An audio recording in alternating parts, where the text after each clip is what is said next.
Bien, la primera vez que posiblemente abran TextStudio, si es la primera vez que instalaron TextLite con TextStudio, cuando lo inicien van a encontrar una pantalla similar a la que les estoy mostrando, ¿no? Lo recomendable acá es verificar qué tipo de codificación tienen acá en la parte inferior. En este caso es UTF-8, que es la que se recomienda. Y el respecto al idioma. El idioma se refiere fundamentalmente no al idioma del menú, sino al idioma del corrector ortográfico. Esta versión de TextStudio, particularmente la última que se ha descargado, cuenta ya con, digamos, por defecto ya trae el idioma español. Antes tenía que agregarse manualmente. Podemos verificar esto si nosotros vamos a la parte de opciones, y en opciones vamos a ir a escoger la primera, que es configurar TextStudio. Y aquí en configurar TextStudio se va a abrir pues una ventana donde en este caso estoy interesado en ver la ortografía. Tengo que ir a la opción de comprobación del lenguaje.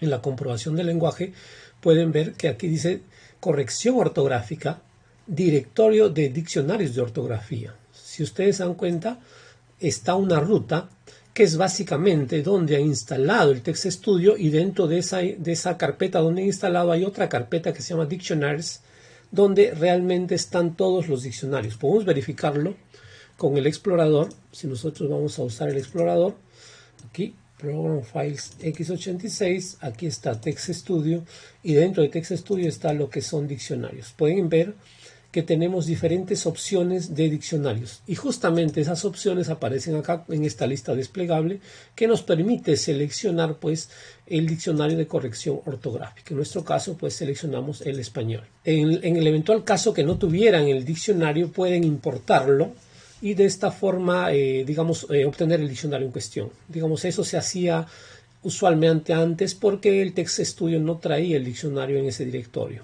Básicamente traía solamente el inglés y el alemán. Luego aquí tenemos también la base de datos del diccionario de sinónimos, que también está en esa ubicación, ¿no? Entonces, por ese lado ya no tenemos dificultades. Asegurémonos nomás que esté en español, o si no lo está, pues seleccionaremos de aquí la opción es y listo. Luego aceptamos y de alguna forma tenemos pues este indicador que me indica que estoy trabajando en español. Vamos a empezar el trabajo acá explicando un poco la estructura del documento. Y para esto vamos a hacerlo cargando una plantilla por defecto. Vamos a archivo. Les digo que esto es solamente para explicar la estructura. En el material se les ha compartido una plantilla, que es lo que usualmente vamos a trabajar en LaTeX. Lo recomendable en LaTeX es trabajar con plantillas, no empezar un documento desde cero. En este caso, para explicarles un poco la estructura que va a permitir después entender las plantillas que utilicemos, se hace esta opción. Aquí, en archivo, nuevo desde plantilla, se va a abrir una ventana donde me va a permitir seleccionar qué plantilla quiero trabajar. Hay múltiples opciones. La más básica, digamos, es artículo. Y luego tenemos dos versiones de artículo, una versión article y otra versión artículo preparado o específicamente preparada para entender configuraciones especiales del lenguaje francés, debido a que sabemos que cada lenguaje tiene sus particularidades, sus símbolos. Por ejemplo, el caso más específico en el caso español, la ñ, ¿no? Es un carácter bastante particular en el español, entonces tenemos que prepararlo al LaTeX para que de alguna manera entienda ese carácter. En este caso, en las plantillas integradas no viene una opción para español, viene para francés. Viene el Beamer, que es para crear diapositivas, el Book, obviamente, para crear libros, el Prospect es también para generar presentaciones, es un poco más moderno que el Beamer, cartas y así sucesivamente, ¿no? Hasta currículo, para crear un currículum moderno, dice, un CV, también viene la opción de francés. Y acá abajo son las opciones estándares que se utilizan bastante en LaTeX. Dependen básicamente de un solo tipo de clase, que es el ComScript. Bien, en este caso vamos a empezar por la parte más sencilla, artículo. Lo recomendable es cualquier documento que nosotros construyamos en LaTeX se tiene que hacer en su propia carpeta. Así el documento simplemente se vaya a escribir a. En mi caso he creado en un disco donde tengo suficiente espacio una carpeta que se llama Mis Trabajos LaTeX, y en Mis Trabajos LaTeX he creado, por ejemplo, un directorio que está vacío, X1, le pueden poner el nombre que ustedes deseen. Una recomendación cuando colocamos nombres a directorios no es colocar espacios, ¿de acuerdo? Esto, por ejemplo, mi primer trabajo. Recuerden que el escribir el nombre de un archivo de un directorio no es típico que se escribe en lenguaje coloquial, por ejemplo. Esto funciona, pero de repente por temas de compatibilidad en algún momento va a dejar de funcionar y no van a entender cuál es el problema, ¿no? Entonces lo recomendable, al menos, es tratar de colocarle nombres donde no hay espacios. Si desean colocarle un nombre lo suficientemente explicativo, así como mi primer trabajo, yo recomiendo utilizar lo que es la estructura camel. En camel significa que cada nueva palabra se escribe la primera en mayúscula, ¿no? Por ejemplo, acá estoy escribiendo una nomenclatura en camel, básicamente el nombre, porque cada primer carácter de cada palabra está en mayúscula y básicamente se recuerda a las jorobas del camello, por eso razón, digamos, se conoce como nomenclatura camel. Hay dos versiones, una versión es donde la primera no es en mayúscula y hay otra donde sí es en mayúscula, entonces ustedes tienen que optar por una de ellas, trabajamos con la primera o con la segunda, entonces de tal forma que ustedes ya tienen una manera de poner nombre a los archivos, a los directorios, a las variables inclusive, ¿no? Entonces lo estamos creando la carpeta de esta forma, que me recuerda que es mi primer trabajo con el nombre correcto. Vamos a ir ahora al Text Studio, donde estábamos creando nuestro primer artículo. Vamos a seleccionar aquí con la carpeta azul donde lo voy a guardar. Obviamente va a ser en este directorio que acabamos de crear. Seleccionamos la carpeta aquí y listo, ya lo tenemos. Y acá está la estructura del documento. Entonces, como este es un curso, digamos, para iniciarlos en esto y luego ir hacia temas mayores, vemos que lo importante de esta plantilla es que me permite ver la estructura, ¿no? Vamos a diferenciar la primera parte que está entre Document Class y Beijing Document. Esta parte se conoce como el preámbulo. Aquí es importante recordar que lo que escriba entre símbolos de porcentaje es comentario. Así que básicamente simplemente esto no lo interpreta, pero acá les estoy indicando que esta es la parte del preámbulo. ¿Está bien? O sea, siempre esta va a ser la estructura de cualquier documento de LaTeX. Va a haber un preámbulo y entre Beijing Document y EndDocument está el cuerpo del documento. Acuérdense que acá sí puedo hacer en mi comentario escribir un lenguaje coloquial con espacios con símbolo, porque de eso se trata. Acá estoy comentando, ampliando la idea o el concepto que estamos utilizando acá. O sea, aquí no hay que utilizar estructura camel, eso sería tonto porque esto no va a ser interpretado por la computadora, ¿no? Entonces acá estoy indicando que este es el cuerpo del documento que está entre Beijing Document y EndDocument. Otras cosas de repente que se saltan acá a la vista es que todos los comandos de LaTeX empiezan con el slash invertido o el backslash. Tenemos un comando document class, tenemos un comando title, tenemos un comando autor, tenemos un comando Beijing, un make it title, un Beijing de nuevo, un end, un section y así sucesivamente. ¿De acuerdo? Unos comandos se diferencian de otros, digamos aquí en este caso particular en que aparecen estos corchetes. Eventualmente, digamos que la mayoría de comandos admiten los corchetes, pero la ventaja es que justamente los corchetes son cosas opcionales que le ponemos al comando. Entonces, por esa razón, en este caso, este corchete está vacío. Posiblemente ustedes, si ven otra plantilla de LaTeX, van a ver que ahí escriben cosas como el tamaño del papel a usar, el tamaño de la letra, que acepta de 8 a 14 pt para los diferentes tamaños, si es a una columna o a dos columnas, si es impresión de una hoja o de doble hoja, impresión de doble lado básicamente. Entonces eso se configuraría acá. Otro detalle importante es las llaves, ¿no? Usualmente los comandos, la mayoría de ellos necesitan, esto es obligatorio, la parte que está entre llaves es obligatorio. Digamos que esto, si yo lo coloco vacío, digamos, incurriría en error, porque document class entre llaves va justamente la clase de documento que ya viene por defecto en un archivo CLC dentro de la distribución LaTeX que estemos utilizando. Entonces esto no puede ir vacío. En el caso de title, por ejemplo, va vacío porque en realidad este comando me permite colocar título al artículo.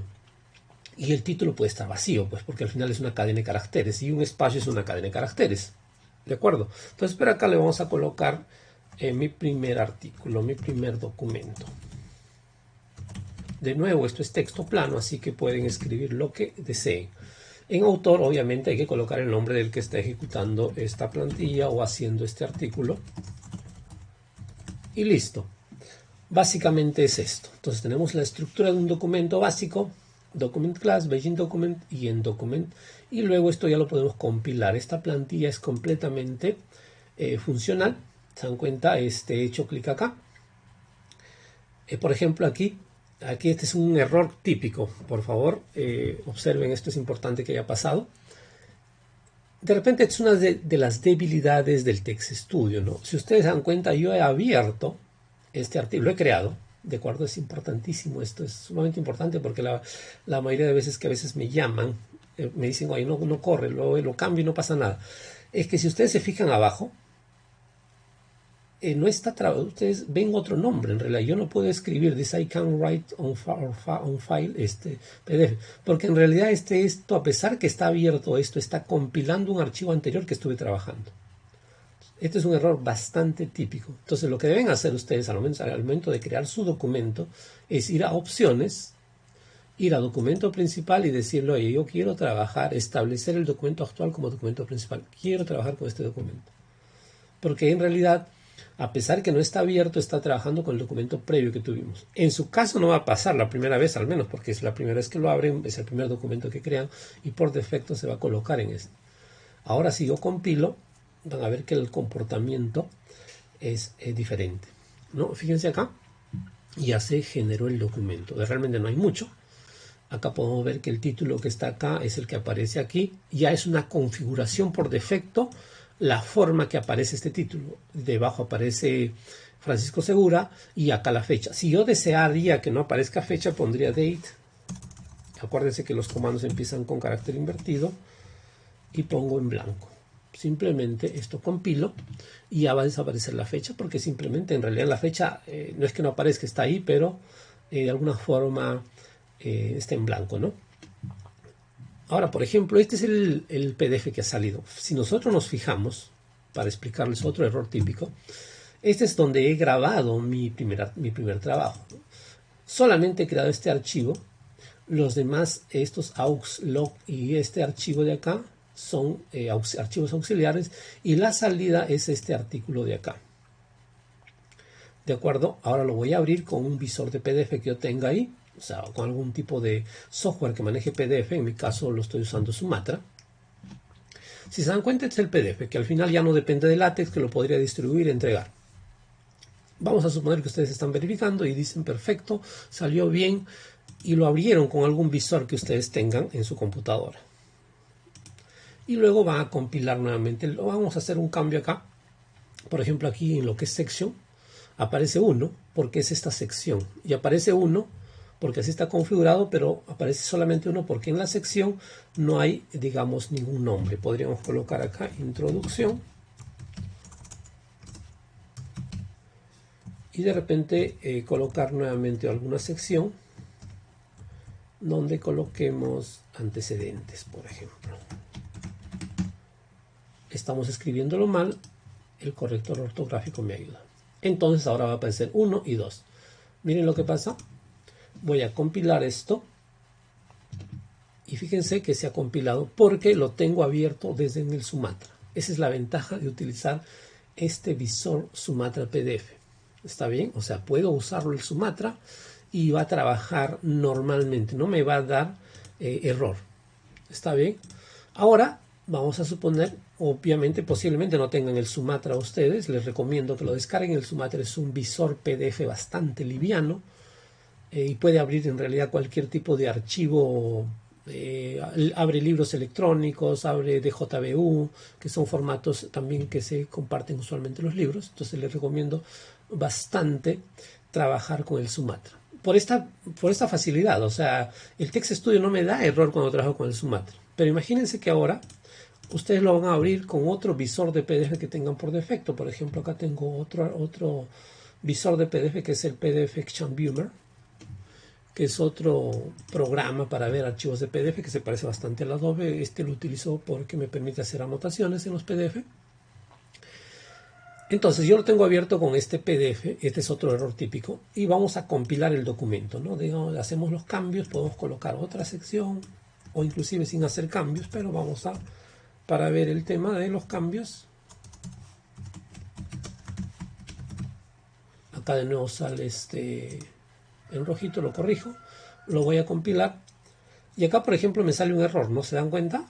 Con el Sumatra no salió, acá me está diciendo que el archivo template article text, que es el que estoy compilando, en la línea 22 aparentemente hay un error, dice I can write on file, dice yo no puedo escribir en el archivo template article PDF, o sea no puede escribir. ¿Y por qué no puede escribir? Porque justamente lo tenemos abierto, no con el Sumatra, sino con otro visor de PDF.